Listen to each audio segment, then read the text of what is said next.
UDFിൻ്റെ ചിട്ടയായ പ്രവർത്തനം വലിയ വിജയം കരസ്ഥമാക്കാൻ സഹായകരമായതായി DCC president advocate K Praveen Kumar. പരാജയപ്പെട്ടെങ്കിലും CPM നശിച്ചു പോകരുതെന്നും ആ പാർട്ടി നാടിനാവശ്യമാണെന്നും പ്രവീൺ കുമാർ പറഞ്ഞു. റിസൾട്ട് വന്ന അന്ന് DCC ഓഫീസിന് മുമ്പിൽ വെച്ച് ഞാൻ പറഞ്ഞതാണ്, ഇത്തവണത്തെ നിയമസഭാ തെരഞ്ഞെടുപ്പിൽ കോഴിക്കോട്ടെ കോൺഗ്രസിനും UDF ലക്ഷ്യം 5, 8, 10 സീറ്റല്ല, 13 out of 13.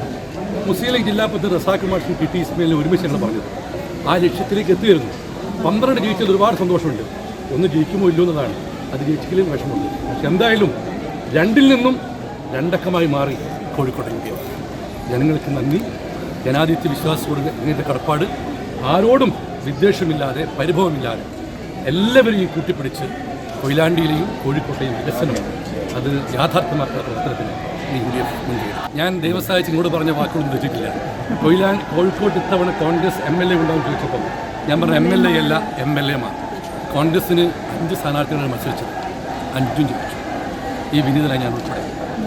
അപ്പം നേരത്തെ ഞങ്ങൾക്ക് താഴെത്തട്ടിൽ ഞങ്ങൾ നടത്തിയ പ്രവർത്തനമുണ്ട്. കഴിഞ്ഞ 5 വർഷക്കാലമായി നടത്തിയ പ്രവർത്തനവും പോരാട്ടവും, ഈ ജനവിരുദ്ധ സർക്കാരിന് ഞങ്ങൾ നടത്തിയ പോരാട്ടം ഇതാണ്.